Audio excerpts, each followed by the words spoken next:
আজকের গল্প সুপর্ণা ঝার লেখা মায়ের বাড়ি। কথাতেই বলে, অতি বড় ঘরণী না পায় ঘর, আর অতি বড় সুন্দরী না পায় বর। প্রচলিত এই প্রবাদ বাক্যটি অদ্ভুতভাবে মিলে গিয়েছিল প্রতিমার জীবনে। বড় সাধ করে বাপ মা তাদের প্রতিমার মতো নিখুঁত সুন্দরী মেয়েটির নাম রেখেছিলেন প্রতিমা। আর কৈশোরে পা রাখতে না রাখতেই তার শ্বশুরমশাই সুন্দরী প্রতিমাকে পছন্দ করে মুখার্জি ভিলাতে স্থাপন করেছিলেন নিজের কনিষ্ঠ পুত্রের জন্য। তাই মাধ্যমিকের গণ্ডি পেরোতে না পেরোতেই মাত্র 17 বছর বয়সে মুখার্জি বাড়ির ছোট বউ হয়ে পা রেখেছিল প্রতিমা তার শ্বশুর বাড়িতে। বর বিভাস সুন্দরী বউ দেখে বাবার পছন্দতে আর অমত করেনি। আর সেটাই বুঝি কাল হয়েছিল প্রতিমার জীবনে। বিভাসবাবুর হৃদয়ে আগে থেকেই ওর অফিসের এক মহিলা কলিগ বসেছিল। মেয়েটি অন্য জাত বলে বাড়িতে বলার সাহস জোটাতে পারেনি। তাই ভদ্র ছেলের মতো চুপচাপ বাবার পছন্দের মেয়েকে বিয়ে করতে বিয়ের পিঁড়িতে বসে পড়েছিল কাপুরুষ বিভাস। কিন্তু দেবলীনা সাহা একজন শিক্ষিতা চালাক মহিলা, অত সহজে বিভাসকে ছাড়তে চায়নি। তাছাড়াও মুখার্জি বাড়ির বনেদিয়ানার কথাও বিভাসের মুখ থেকেই শুনেছিল। তাই বিভাসের বিয়ের পর প্রচণ্ড রাগ আর অভিমান হলেও সেটা চেপে রেখে তাদের পুরনো সম্পর্কটাকে এগিয়ে নিয়ে চলেছিল।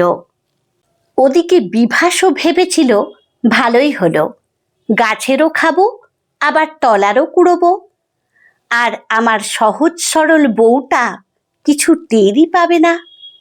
সত্যি প্রতিমা একটু সহজ সরলই ছিল। তাই তো বরের বিবাহ বহির্ভূত সম্পর্ক সম্বন্ধে কিছুই জানতে পারেনি। নয়তো বউয়েরই তো সবার আগেই সন্দেহ করা উচিত ছিল। প্রতিমার যখন প্রেগনেন্সির 8 মাস চলছিল, তখন একদিন ওর বড়দা আর বাবার সঙ্গে প্রচণ্ড অশান্তি হয় বিভাসের।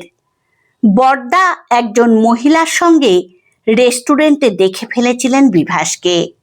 সেই নিয়ে প্রশ্ন করতেই অশান্তি। মনের মধ্যে অনেক চাপা কষ্ট আর সংশয় নিয়ে প্রতিমা তার মেয়ে টিনার জন্ম দিল।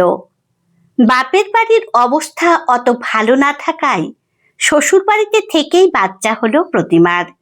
সবে আঁতুর উঠেছিল। সেদিনই নিজের ঘরে যাবার কথা। মনের মধ্যে চাপা আনন্দের সাথে অনেক অভিমান জমেছিল তার বুকে। হাসপাতালেই একদিন তার বরের সঙ্গে দেখা হয়েছিল। তারপর একবার খোঁজ নিতেও আসেনি সে। অথচ প্রতিমার সঙ্গে ওর বরের কোনো ঝগড়াই হয়নি। এমনকি প্রতিমা কোনো কৈফিয়তও চায়নি ওর বরের কাছে। তবুও সেদিনের অশান্তির পর বিভাস প্রতিমার থেকে একটা দূরত্ব তৈরি করে ফেলেছিল। 21 দিনের আঁতুর কাটিয়ে নিজের ঘরে এসেছিল সেদিন প্রতিমা। মেয়েকে ঘুম পাড়িয়ে অধীর আগ্রহে অপেক্ষা করছিল সে তার স্বামীর জন্য। মনের কোণে একটা অভিমান তো ছিলই। এমনিতেই বিভাস ইদানিং একটু রাত করেই বাড়ি ফিরত। সেদিন একটু বেশি রাত হচ্ছিল। মেয়েকে দুধ খাওয়াতে গিয়ে ক্লান্ত শরীরটা কখন এলিয়ে পড়েছিল। ঘুম ভাঙল মাঝরাতে। ঘরের চারপাশে চোখ বুলিয়ে দেখল, না, এখনো তো উনি ঘরে ফেরেননি। তাহলে এক রাশ উৎকণ্ঠা নিয়ে বেরিয়ে এলো বাইরে। ডাইনিং টেবিলে বিভাসের জন্য খাবার ঢাকা রয়েছে। বাচ্চা ছোট বলে শাশুড়ি মা জোর করে প্রতিমাকে খাইয়ে দিয়েছিলেন 10টার মধ্যেই। সে সময় সবার হাতে মোবাইল ফোন আসেনি।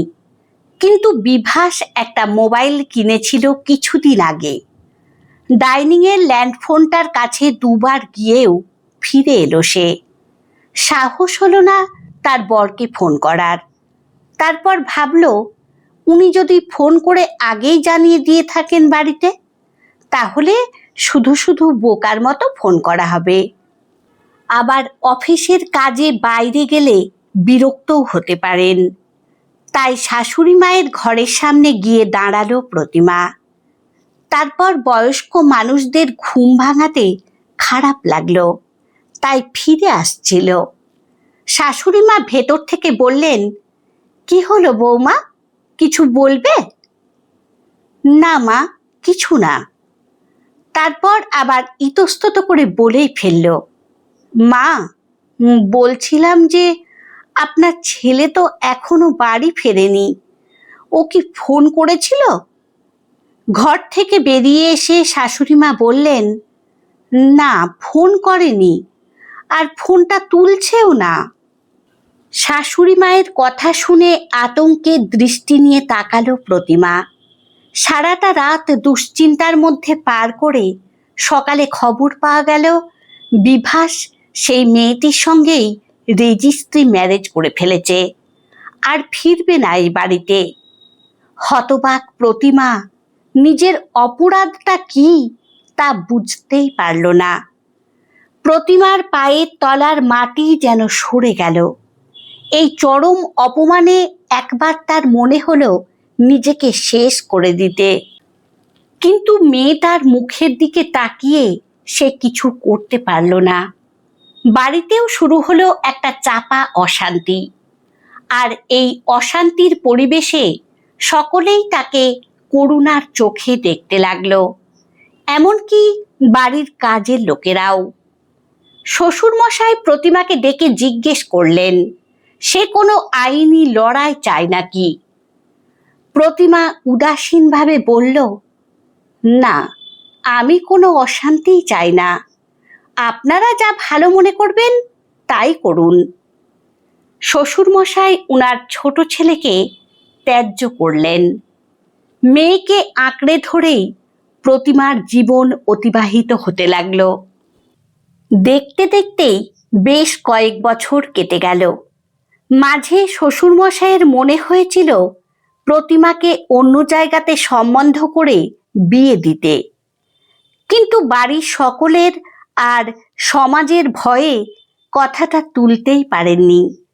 আবার লক্ষ্মীমন্ত বৌমার সরলতার সামনে সে কথা তোলারও সাহসই হয়নি। এখনো যে প্রতিমা বিভাসের নামে সিঁদুর ছোঁয়ায় তার কপালে। একদিন শ্বশুরমশাই প্রতিমার শাশুড়ি মাকে দিয়ে ডেকে পাঠালেন প্রতিমাকে কিছু দরকারি কথা বলবেন বলে। প্রতিমা শ্বশুরমশাইয়ের আক্ষেপ দেখে দুঃখ প্রকাশ করে বলল, আপনি নিজেকে আর দায়ী করবেন না বাবা, সবই আমার কপাল, এতে কারোর কোনো দোষ নেই। ভবিষ্যৎ পরিকল্পনার কথা জানতে চাইলে প্রতিমা জানালো, আমি শুধুমাত্র আমার মেয়েটাকে মনের মতো করে মানুষ করতে চাই। শ্বশুরমশাই আর কিছুই বলতে পারলেন না। প্রতিমা দৃঢ়তার সামনে চুপ করে গেলেন। একটা দীর্ঘশ্বাস ফেলে শুধু বললেন, বেশ, তাই হোক। আমি তো আমার সন্তানকে মানুষ করতে পারিনি, তুমি মানুষ করে দেখাও। টাকা পয়সার জন্য কোনো চিন্তা করো না ছোট বৌমা। না, টাকা পয়সার জন্য কোনো চিন্তাও করতে হয়নি প্রতিমাকে।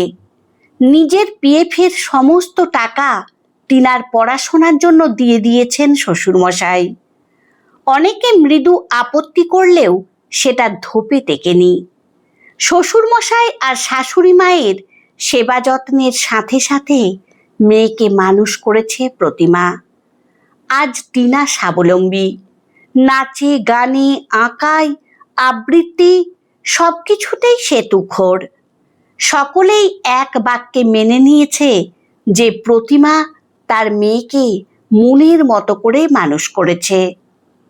শোনা গেছে দেবলীনার সঙ্গে বিভাসের সংসারটা সুখের হয়নি। মাঝে বেশ কয়েকবারই মা বাবার সঙ্গে যোগাযোগের চেষ্টা করেছিল বিভাস, কিন্তু কোনো লাভ হয়নি।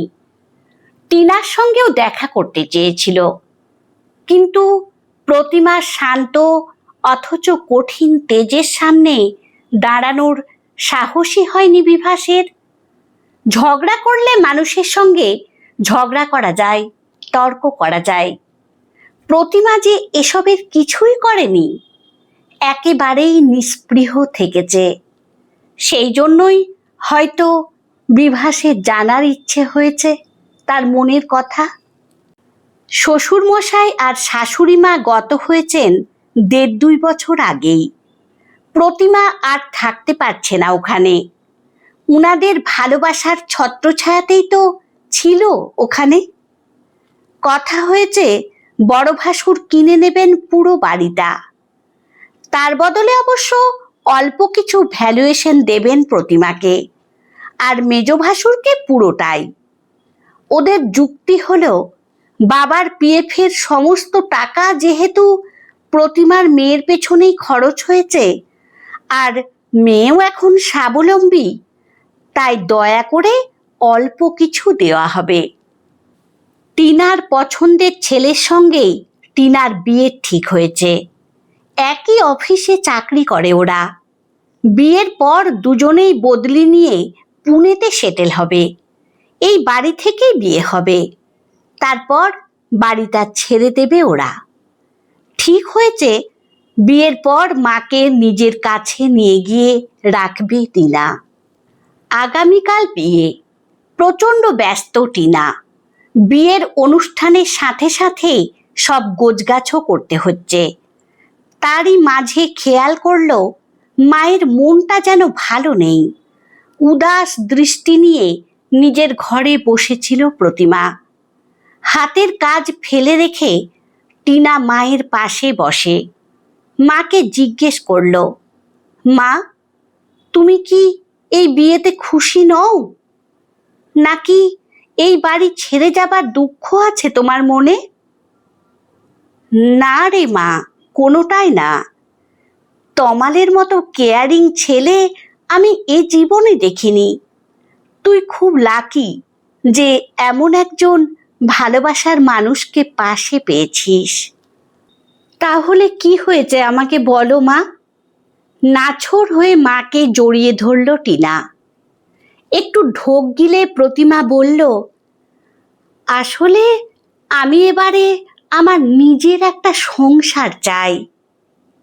অদ্ভুত দৃষ্টি নিয়ে তাকিয়ে অস্ফুটে টিনা বলল, মানে? মানে আমার একটা নিজের বাড়ি। আবার টিনা বিস্মিত হয়ে বলল, কার সঙ্গে? তারপর নিজের বলার ভঙ্গিতে নিজেই লজ্জা পেয়ে চুপ করে মায়ের মুখের দিকে তাকালো। অন্যমনস্ক হয়ে প্রতিমা বলল, কারো সঙ্গে সংসার করার হলে তো অনেক আগেই করতে পারতাম। এবারে আর কারোর সঙ্গে না, শুধুমাত্র নিজের সঙ্গেই নিজের ছোট্ট একটা সংসার, যেখানে একমাত্র আমিই হব সেই সংসারের সর্বময় কর্ত্রী। আমার যা ইচ্ছে হবে তাই করব। মায়ের মনের কথা জেনে টিনার মনের ভেতরটা কষ্টে ভরে উঠল।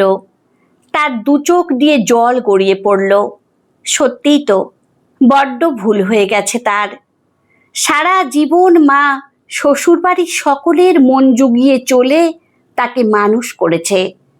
এখনো মনে আছে টিনার, সকাল হলেই ঠাকুমার কাছ থেকে অনুমতি নিতে হতো কি রান্না হবে কি না হবে। নিজে থেকে কিছু করার ক্ষমতা ছিল না মায়ের। একজন মহিলার শ্বশুর বাড়িতে বর না থাকলে যা হয়, শ্বশুর ভাসুর যা সকলের মন জুগিয়ে চলেই তবে তার মা তাকে মানুষ করতে পেরেছে। সত্যিই কি মানুষ করতে পেরেছে মা তাকে? মেয়ে হয়ে মায়ের মনের কথা কিছুই বুঝতে পারলাম না। নিজের ওপর নিজেরই ধিক্কার জানাতে ইচ্ছে করছে তার। মায়ের নিজের সংসার চাওয়ার কথা শুনে একটু আগে কত কি ভেবে বসেছিল। নিজের মায়ের মনটাই যদি না বুঝতে পারল, তাহলে সে কিসের মানুষ হলো? আজও ও বাড়ির সবার মতোই মায়ের ইচ্ছে অনিচ্ছে জিজ্ঞেস না করেই সব সিদ্ধান্ত ওরা নিজেরাই নিয়ে নিয়েছে। ভেবেছে মা বুঝি এতেই ভালো থাকবে। লজ্জিত হয়ে টিনা বলল, তুমি বলো মা, তুমি কি করতে চাও? আমি এই শহরের বুকেই ছোট্ট দেখে একটা ফ্ল্যাট অথবা বাড়ি কিনতে চাই, যেটা একান্তই আমার নিজস্ব বাড়ি হবে, আর যেটা তোর বাবার, না না, তোর মায়ের বাড়ি হবে, যেখানে ইচ্ছে হলেই তুই ছুটতে চলে আসতে পারবি। পারবি না মা আমাকে এরকম একটা মাথা গোঁজার ঠাঁই করে দিতে? বলে অসহায় দৃষ্টি নিয়ে মেয়ের দিকে তাকালো প্রতিমা। মাকে জড়িয়ে ধরে টিনা বলল, হ্যাঁ মা, অবশ্যই পারবো। পারতে যে আমাকে হবেই। তোমার স্বপ্ন পূরণ করাই যে আমার একমাত্র কর্তব্য। ছোট্ট করে একটা ডেস্টিনেশন, বিয়ের আয়োজন করা হয়েছে এই শহরের উপকণ্ঠেই একটা বাগান বাড়িতে। বিয়ে উপলক্ষে তমাল আর তার পরিবারের কয়েকজন টিনাদের বাড়িতেই এসেছিল। কখন তমাল এসে দাঁড়িয়েছিল ওদের দরজার সামনে। মা মেয়ের সব কথাটাই ওর কানে গেছে। হেসে বলল, আপনি ঠিকই বলেছেন আন্টি, আপনার স্বপ্ন পূরণ করে তবেই আমরা এই শহর ছাড়ব। মেয়ের সাথে সাথে জামাইকেও হাত বাড়িয়ে ডাকলো প্রতিমা। দুজনকে বুকে জড়িয়ে নিয়ে সে আনন্দে কেঁদে ফেলল। আজ যেন প্রতিমার জীবনে আসল সাফল্য এলো। আমার গল্প পাঠ যদি আপনাদের ভালো লেগে থাকে তাহলে লাইক, কমেন্ট ও শেয়ার করে দেবেন। ধন্যবাদ।